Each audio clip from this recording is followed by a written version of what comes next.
మీ మణి kitchen ఛానల్కి స్వాగతం అండి. ఈరోజు మనం లచ్చించారు కాసుకుందామండి.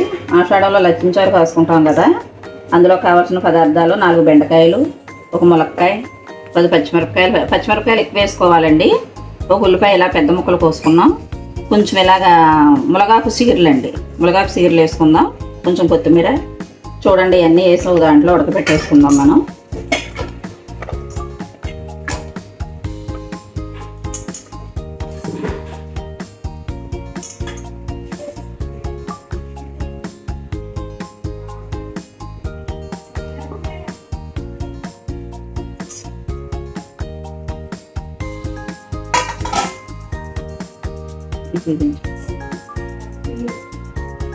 వంకాయలు 4 కాయలు ఇలా చేయించుకుని వేసుకున్నాం.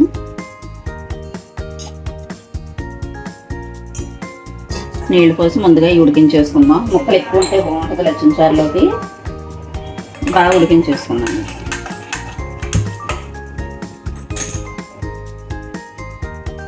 చూడండి ఆ ముక్కలు ఉడికే లోపల మనం పక్క పొయ్యి మీద లచ్చించారు ఇలాగా వడపోసి వేసుకుని ఒక గిన్నెలోకి మరగబెట్టేసుకుందాం.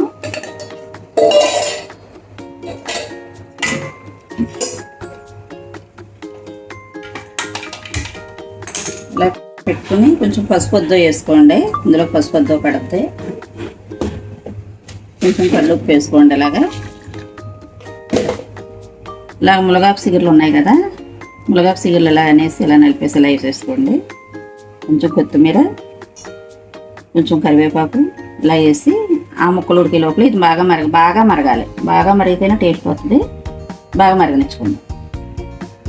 ఇలా కలిపేసి ఒక పావుగంట మరగనివ్వండి. ఇలాగా బాగా మరగాలి.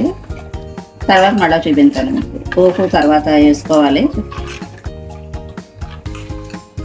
చూడండి ముక్కలు ఉడికిపోయినాయేమో చూద్దాం. ఉడికిపోయినాయండి ముక్కలు. ఇది కూడా బాగా మరిగిపోయింది. ఇప్పుడు ఇది టవ్ ఆఫ్ చేసుకుని ఇలా చించారి ముక్కల్లో పోసేసుకుందాం. ఇలాగా ఇప్పుడు ఈ రెండు కలిపి కాసేపు మళ్ళీ ఇలాగ ముక్కలు ఇవి కలిపి కాసేపు మరగనిద్దాం. అప్పుడు పోపు వేసుకుందాం.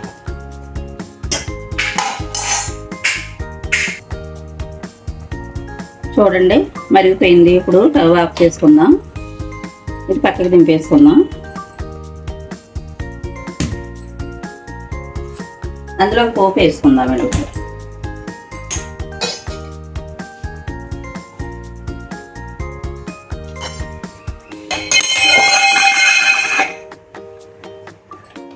కొంచెం నూనె పోసుకుందాం.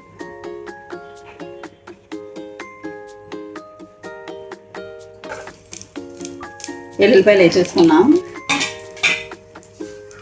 అలాగే కొన్ని మెంతులు, కొన్ని ఆవాలు, కొంచెం జీలకర్ర,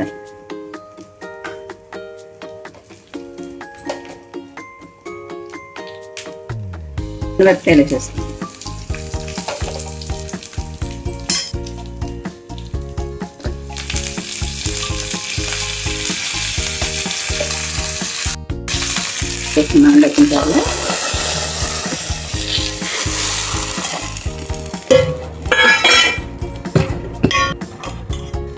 లచ్చించారు రెడీ అయిపోయిందండి మనకి. ఇందులో కాంబినేషన్ మనం పచ్చెనగపప్పు కొబ్బరికాయ వండుకుందామండి. మళ్ళీ మీకు అది చూపిస్తాను. ముద్దపప్పు అయినా ఏమన్నా ఇలా పప్పు మీద కూర ఏమన్నా బాగుంటుందండి లచ్చించారులోకి. నేను కొబ్బరికాయ పచ్చెనగపప్పు వండుతున్నానండి. అది చూపిస్తాను మీకు ఎలా చేసుకోవాలి. చూడండి లచ్చించారు మీకు నచ్చితే లైక్ చేయండి, షేర్ చేయండి, సబ్స్క్రైబ్ చేసుకోండి, కామెంట్లో చెప్పండి.